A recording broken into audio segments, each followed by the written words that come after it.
Greetings in the name of the Lord Jesus. I'm presenting this information and I hope you will watch it all the way through. I'm presenting a couple of clips by David Hocking, and in them he talks about the 24 elders, and he also talks about the new song that they sing. I think this is proof against the pre-wrath, mid-tribulation, and post-tribulation rapture. I believe that any serious Bible student should take heed to what he says. I guess you would like to know a little bit about who David Hocking is. David Hocking was born in Long Beach, California, and after high school he attended Bob Jones University in Greenville, South Carolina, where he graduated with a BA in Bible, Greek, and Ancient History. He has also received a Master of Divinity degree in Biblical Studies, a Doctor of Laws degree, a Doctor of Ministry degree, as well as a PhD degree in Biblical Studies and Languages. David has been preaching and teaching the Bible for over 50 years and has taught courses in Bible theology, biblical languages, and expository preaching in colleges as well as in graduate schools. He has authored over 30 books and hosts a daily radio broadcast. Revelation 5. And they sang a new song, saying, Thou art worthy to take the book or the scroll and to open its seals, for thou wast slain and hast redeemed us to God. Some of you have texts that say redeemed men. Redeemed us to God by thy blood out of every kindred and tongue and people and nation, and has made us, some of you have versions that read them, has made us unto our God kings and priests, and we, and some of you have versions that say they, we shall reign on the earth. Now back to Revelation 5, and let's take a look at the problem of this text. Is it us or them? Now here it is, folks, in a nutshell. Listen carefully. This is going to determine whether you walk out of here believing in the pre-tribulational rapture or whether you believe in a post-tribulational rapture.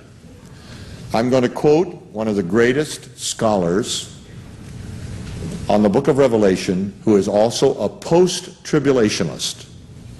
He says in his book, George Eldon Ladd, Commentary on Revelation, that if in fact it is us, then that group is speaking about their own redemption and must refer to the church, which immediately makes us all pre-tribulational.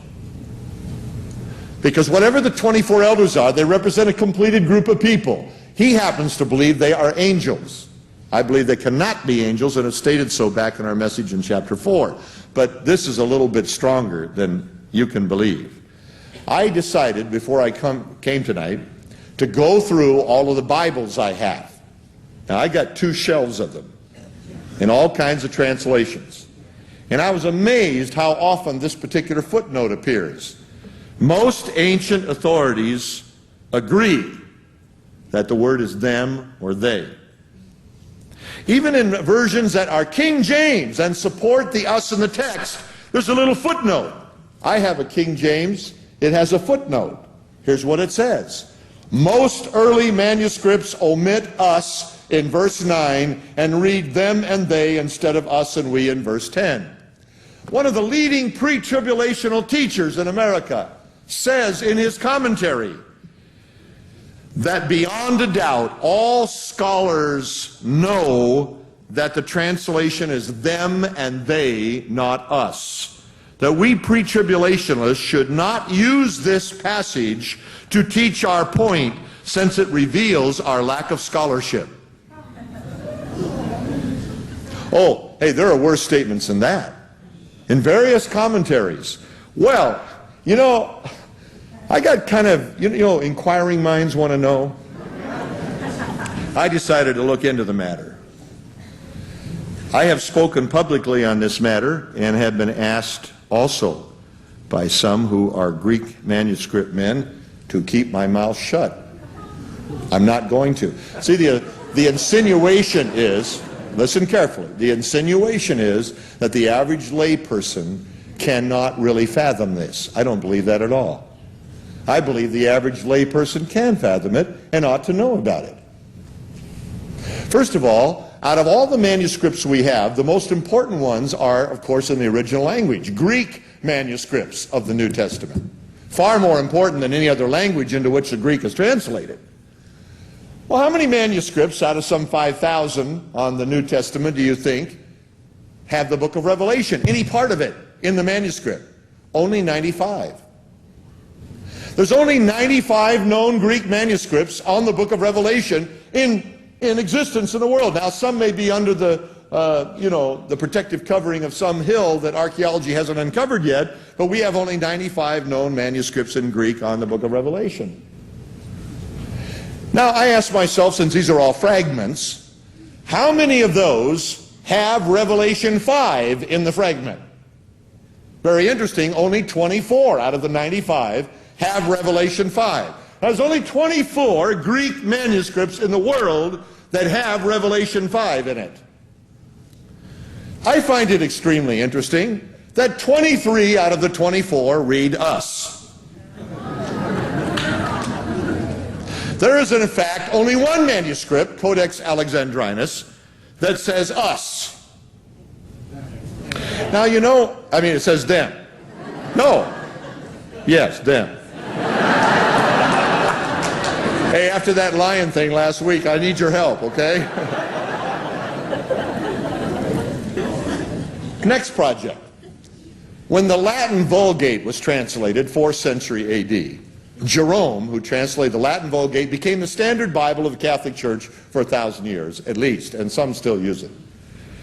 The Latin Vulgate of Jerome had more Greek manuscripts available to him than we even know exist on this book. And I find it extremely interesting that in the Latin Vulgate it reads us in both verses, verse 9 and 10. First person plural. You say, well, that's interesting. But, one guy came to me and he said, well, the King James in 1611 didn't have all the evidence. And it wasn't until 1634 that they finally got all the manuscripts from Europe over to England, because King James pushed through to get the 1611 out just in glory to his own name. And really we ought to look at the 1634 edition, which had all the manuscripts. So, when people do that, they kind of intimidate you. So I decided to go look up the 1634 edition. Kind of interesting. It reads us too. I looked up the versions. Versions mean Greek translated in another language, like Latin and Syriac and Armenian and Coptic and all that stuff. I decided to look up the versions, and I found out they all read us. Well, this is getting more interesting. As a matter of fact, in verse 10, where most of you who have New American Standard, New International, or footnotes on your King James, it says it should read them. In verse 10, the word them in the third person plural, they shall reign, are all what we call variant readings, even in the manuscript evidence. It means there's a lot of variation as to whether it's them or not. You say, I don't really care about this. Well, you better start caring. By the way, it would be possible to read us in verse 9, since only one manuscript ever changed it, and you could read them in verse 10 as an editorial comment of the redeemed ones in verse 9 and still have the same argument. Did everybody follow that? I didn't think so. Here's the point. In verse 9, it's very clear that only one Greek manuscript contains anything but us. Well, let's suppose for a moment, even though there are variant readings that have they and them and they shall reign, let's suppose that that's correct. Then verse 10 is simply an editorial comment on the us of verse 9.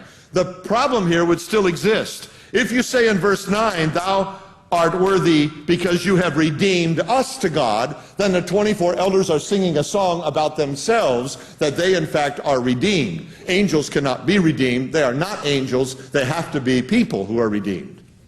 Is everybody listening? I believe Revelation 1 really settles it. Go back to Revelation 1.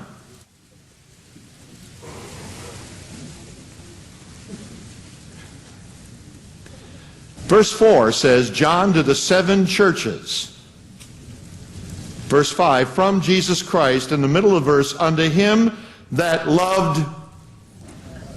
Well, isn't that interesting? He didn't say unto him that loved them and washed them from their sins in his own blood. He didn't say he made them kings and priests unto God. And this is a direct quotation also in chapter 5, that he's made us kings and priests. No, the us belongs in Revelation 1, 4-6 settles it, because there's no variation on that text whatsoever. You see, friends, what this means is the 24 elders in heaven, a completed body of people in heaven, are literally redeemed believers. The church of Jesus Christ is in heaven all during the tribulation. It is not on earth.